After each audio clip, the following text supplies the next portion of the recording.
Hello there guys, welcome to one of my videos. On this video, there's quite a few things to negotiate about. So, Ole Gunnar Solskjaer has Jadon Sancho and 3 other players on his transfer wish list. Now, also Solskjaer has new transfer priorities. He's looking to recommend a right midfielder in. He's looking to recommend a centre defensive midfielder in. And he's also looking to recommend a striker in. So these are his new transfer priorities. Now, you already know the news anyway regarding Jadon Sancho. You know, he is our #1 priority target.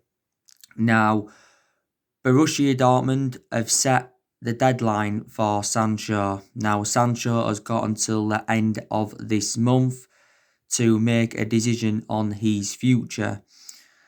Because Dortmund have already said that they will not be selling Jadon Sancho next season. I think the German transfer window opens in October.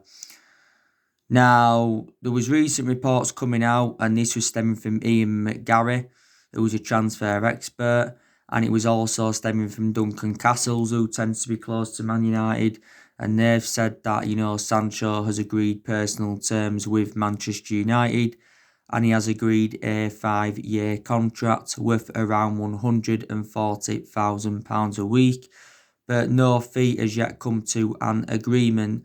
And I did say Borussia Dortmund's asking price seems to be the stumbling block. Dortmund have said that they want around 108 million for Sancho. We've said several times we are not willing to smash our transfer record for the player. It recently revealed how much we are prepared to pay for him, and it says we're only willing to pay £50 million for Sancho, nothing more.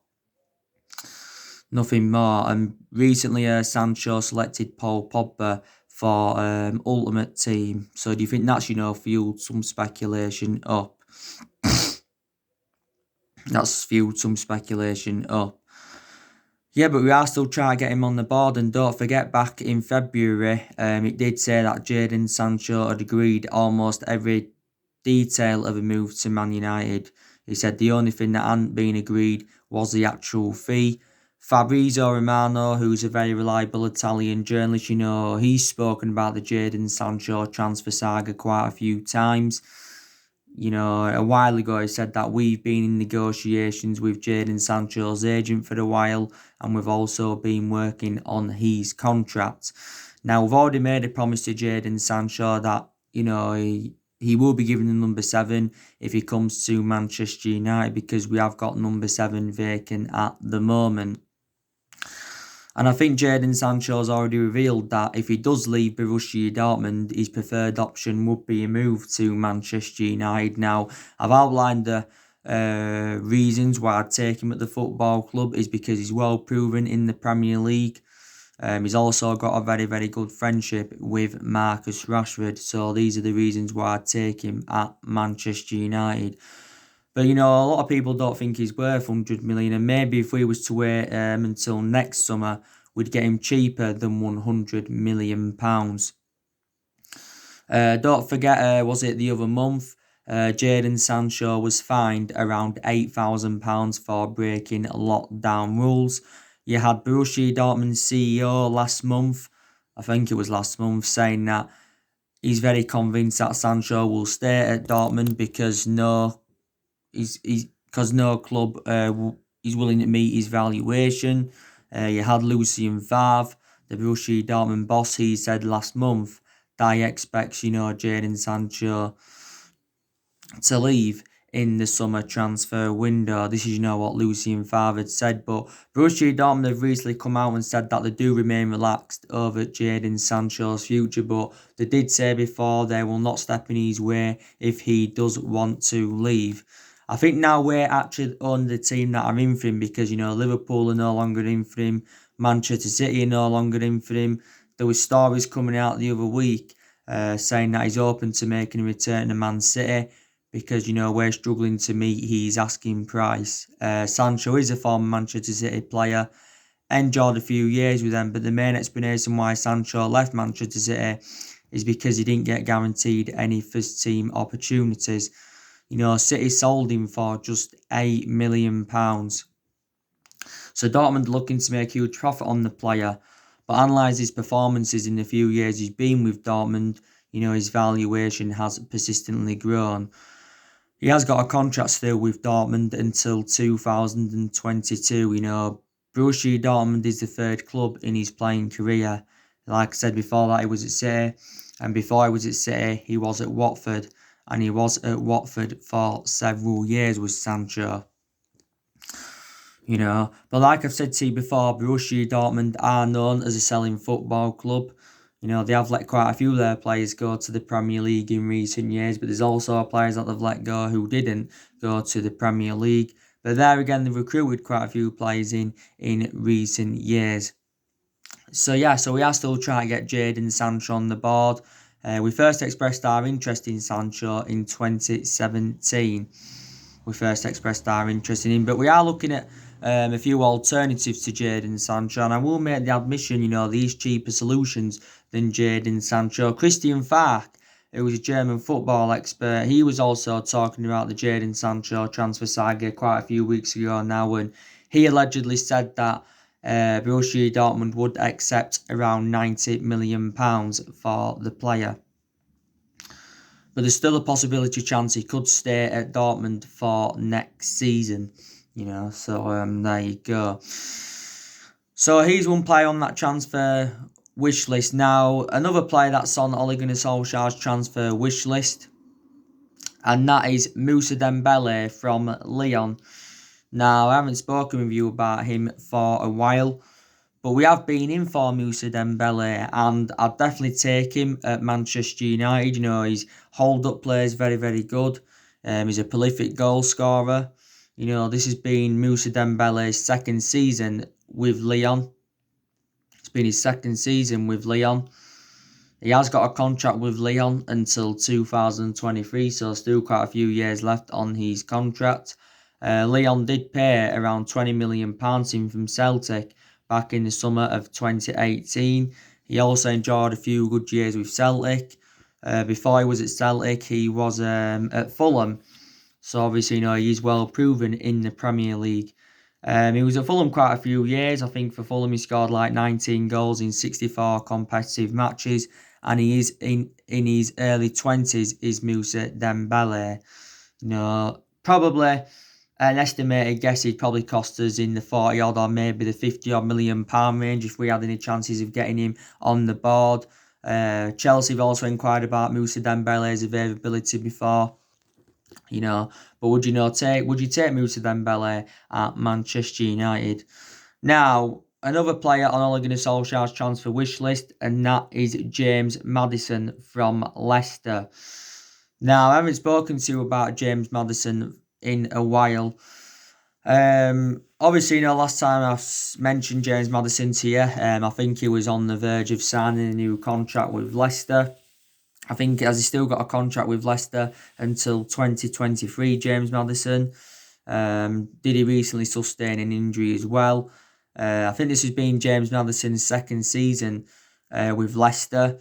Of course, Leicester paid around £20 million in from Norwich in the summer of 2018. He enjoyed a few good years in the Championship with Norwich. Obviously, before Norwich, he was at Coventry. Began his footballing career at Coventry, risen up their ranks. He also had a loan spell with Aberdeen, and he is on it in his early 20s. Is James Maddison, can play as an attacking midfielder and can also play as a winger. For us to have any chance of getting James Maddison, we probably have to pay at least 80, 90, maybe. We'd have to even pay £100 million to convince Leicester to offload the player. Like I said, Leicester have lost quite a few of their players in recent years. They did lose Harry Maguire to us last summer. Lost Mahrez to City in the summer of 2018. Lost Danny Drinkwater and N'Golo Kante to Chelsea in that. But yeah, he's another player that's on our wish list. And the other player that's on Ole Gunnar Solskjaer's transfer wish list, and that is Jack Grealish from Aston Villa. That is Jack Grealish. Jack Grealish is one of our priority targets. Villa have already named their asking price. They have said that they do want at least £80 million for Jack Grealish. We have already revealed, by the way, Jack Grealish is our preference over James Maddison. Now, by the way, Jack Grealish has committed most fouls in the Premier League this season. If I'm correct, is it around 111? Jack Grealish. Of course, don't forget Jack Grealish has also committed 2 offences because it did report out the other week that he'd been charged by police after a lockdown car accident. He also had that incident with his £80,000 Range Rover back in March, don't forget. And I think he got fined around £150,000 for that. And I think it did say he's due in court sometime in August, is Jack Grealish. It also said the other week that he'd purchased a house. He told his friends that he'd purchased a house near our Carrington training ground. So reflect on that, it said he was close to joining Manchester United. Tim Sherwood, the former Aston Villa boss, did say that Grealish to Manchester United is a done deal. But Jack Grealish feels as though now he's far too good for Aston Villa, and Villa are struggling to match his ability.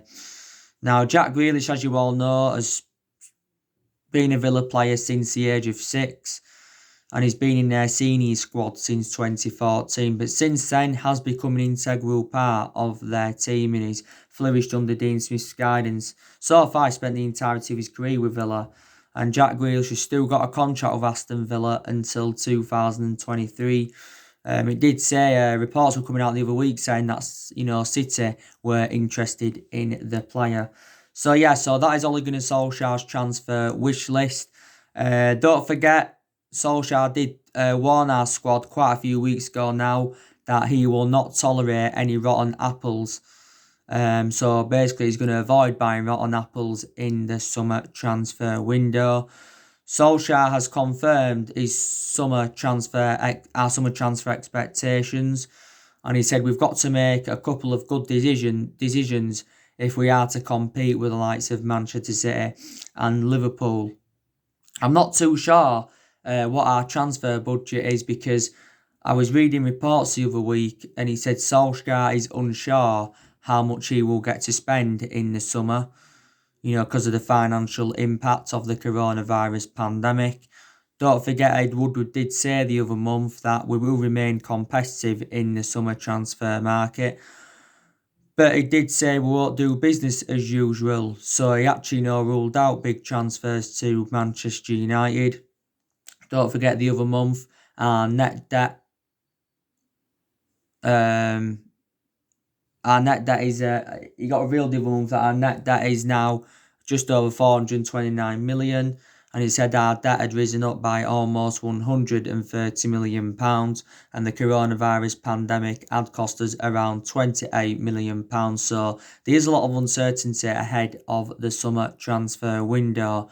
But the summer transfer window is Ole Gunnar Solskjaer's 4th transfer window as Manchester United manager. But he has got big decisions to make in the summer transfer window of what players he's going to recommend in. I think Solskjaer believes we need at least 2 signings, maybe 3, if we are to become title contenders. He's also got to make a decision on what players he's going to get rid of. I think Solskjaer's looking to get rid of at least 5 players in the summer transfer window. I think we're looking to get rid of Phil Jones. We're also looking to get rid of Smalling permanently. He's out on loan with Roma at the moment. I think we're also looking to get rid of Rojo permanently. We're also looking to get rid of Jesse Lingard. We're also looking to get rid of Andres Pereira. It'd be very, very good if we could get rid of Alexis Sanchez permanently. So I think we're going to get rid of at least 5 players in the summer transfer window. So we are going to generate money that way. But Solskjaer knows, he's got the backing of Ed Woodward, and he's also got the backing of the Glazers.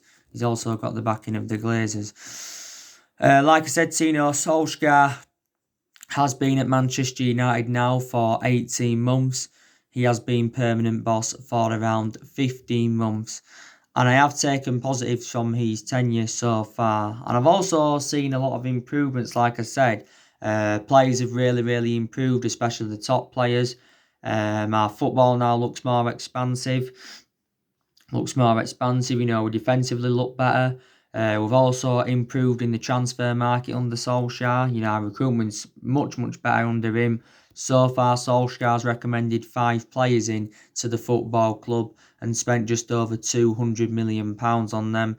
Last summer, he recommended Daniel James, Wan-Bissaka and Harry Maguire in. And in January, he recommended Bruno Fernandes and Odion Ighalo in to the football club. So our recruitment has definitely improved under him. Also, too, Solskjaer has promoted the youth very well. The young players have been given their chances this season. So that's very good. Our record against the big 6 sides this season's also been good. We've taken 18 points against the big 6 sides this season. Solskjaer's also got rid of a lot of the deadwood since he got recommended into Manchester United. A hell of a lot of players have left since he came into the football club. We've also extended a lot of players' contracts since Solskjaer came in. Don't forget, recently it was Monday, Matic had signed a new 3-year contract with the football club to keep him with us until the summer of 2023. It wasn't too long ago that we extended Matic's contract for a further 12 months.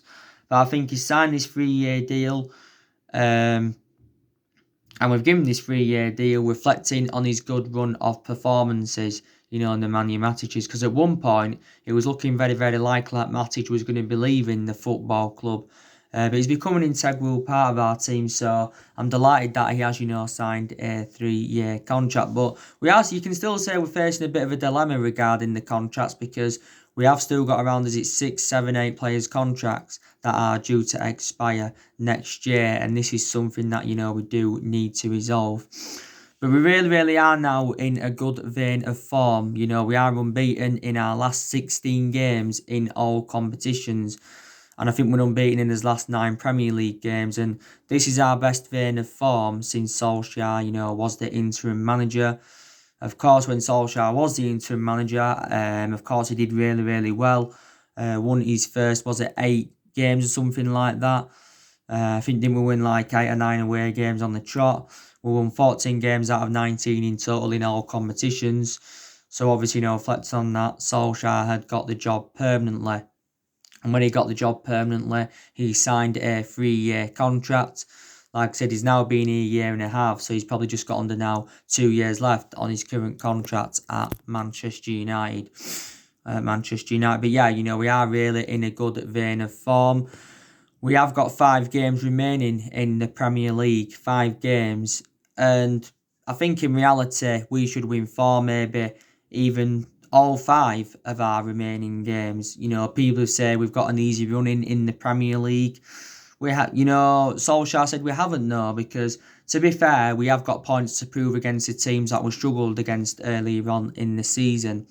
And especially earlier on this season, we struggled against, the lower opposition, and that, we've dropped a lot of points against lower opposition throughout the course of this season. Our next game, of course, is Villa away. That is on Thursday. Preview should be coming up for that today. Yeah. Is it the 7th today? Yes, it's the 7th today. So the preview should be coming up for that today, yeah. We've got, obviously, Southampton coming up very soon. We've got Crystal Palace coming up. We've also got West Ham coming up. Leicester is the final game of the season. I think Leicester is actually our hardest game. That is our hardest game, and that. But yeah, I think we've obviously got to win all our remaining games, to keep our hopes up of finishing in the top 4. Like I said, we're 2 points behind top 4 at the moment. We do need qualification for the Champions League for next season, because Solskjaer was recently talking about the importance of Champions League qualification, because we'll attract players to the elite level if we get qualification for the Champions League, and plus we'll generate money. Solskjaer is recently targeting a 3rd place finish, because we can still finish 3rd, because we are only 3 points behind 3rd place. Also, too, we've got a chance of winning 2 trophies this season, and that's the FA Cup and the Europa League. We are into the semi-finals of the FA Cup. We're also into more or less into the last eight of the Europa League because we are 5-0 up against Lask from the first leg. So it'd be very, very good if we could win the FA Cup and the Europa League because we haven't won out in terms of silverware since 2017. The last time we won, we haven't won in silverware since 2017, and that was, the Europa League and the League Cup under Jose Mourinho. We also won the FA Cup under Louis van Gaal era, and that was back in 2016. So it'd be very, very good to get some silverware on the board. It really, really would.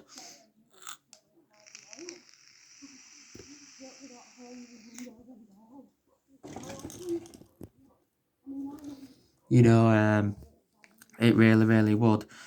But like I said, Ole Gunnar Solskjaer will be Manchester United manager next season, even if we weren't to get qualification for the Champions League. He'd still be Manchester United manager.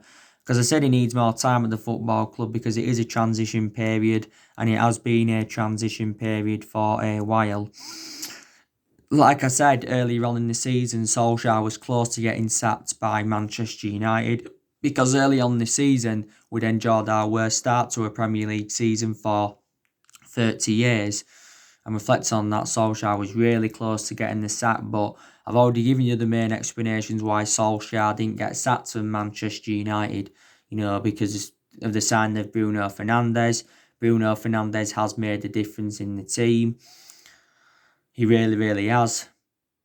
Obviously, I think with Solskjaer being a club legend, that could also play a part in why he didn't get sacked because he was a great player for the football club for 11 years. He flourished under Ferguson's guidance. I think this unbeaten run's also played a part in Solskjaer remaining at Manchester United. So there's quite a few things that have saved his job. But next season, we want to mount a title challenge up, and that's what our expectations next season will be, is to, challenge for the title. Because we want to compete with the likes of Manchester City and Liverpool. This has now been the 7th season we've failed to mount any kind of title challenge up. We haven't won the Premier League since 2013. So the last time we won it was in Alex Ferguson's last season. But, we are the most successful team in England because we have won 20 titles, 13 of them Premier Leagues. 13 of them are Premier Leagues in that. But I'm very, very convinced that, we can win a title under Solskjaer, and if we can do that, it will be our 21st title. So hopefully, we can do it. It just depends, who we sign in the summer transfer window, basically. And we have got a good squad. I think analysing our squad at the moment, it is a top 4 squad, but it is not good enough to challenge, or it's not good enough, to win the league as yet. But in the last 7 years, we have been playing catch-up, haven't we? We've had different managers with different philosophies. We have spent close to the £1 billion range on players, and people say, reflect on the money we've spent, we should be where Liverpool are, or minimum, where City are. It just proves always spending big on players does not always guarantee you success. It doesn't. It really doesn't. And in the last 7 years, we've recruited over 30-odd players in since the Alex Ferguson era. I think one of the main explanations why we've been inconsistent in the last 7 years is reflecting on the mistakes we have made, because we have made mistakes. There's a lot of players that we've brought in over the years who we shouldn't have brought in. I think maybe on the other hand, there's players we've brought in who we shouldn't have got rid of. People say we made a mistake giving Solskjaer the job permanently. We did give him it a bit too early, but we give him the job reflects on what he did when he was a temporary boss. There's players we've given contracts to who we shouldn't have given contract renewals to, so I'll agree on that as well. Ferguson only made one mistake, and that was obviously, ever recommending David Moyes in.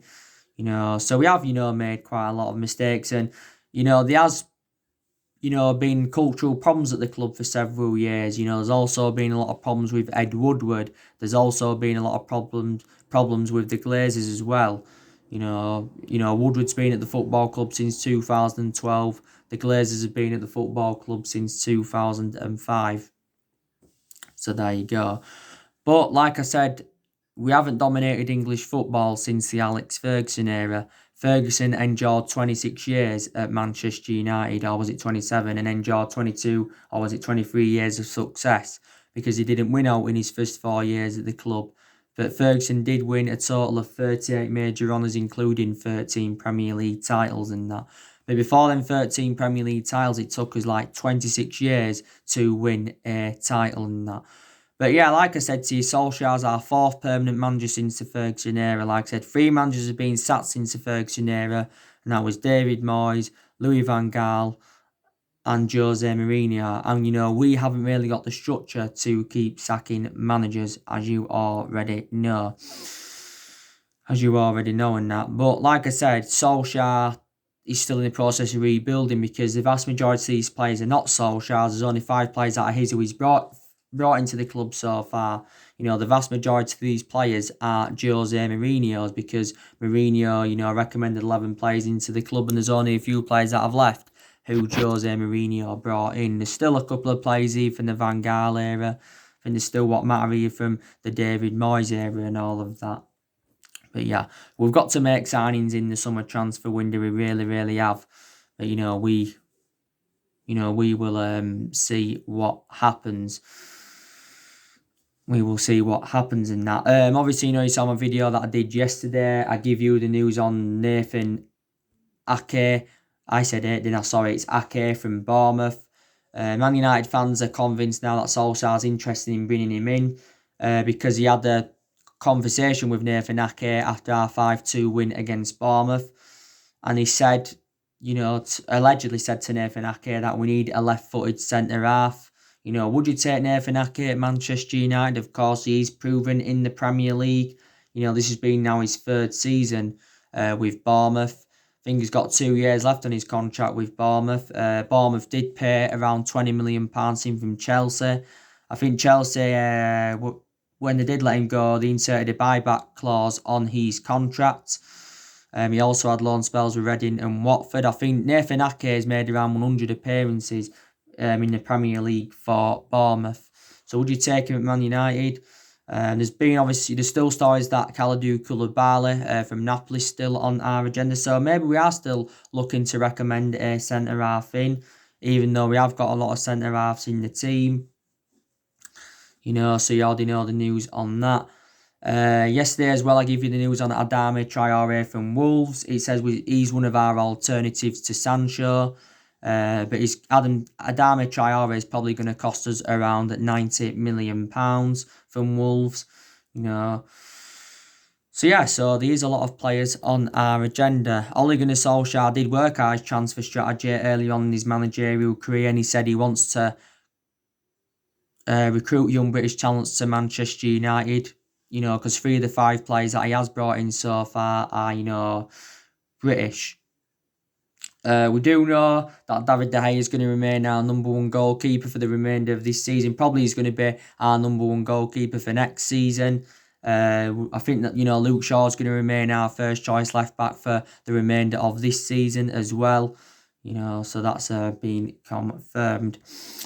So anyway, guys, that's everything to update you today. Drop your comments, likes below on the channel. If you do, consider subscribe as always. And take care, God bless, and I'll see you all again very, very soon.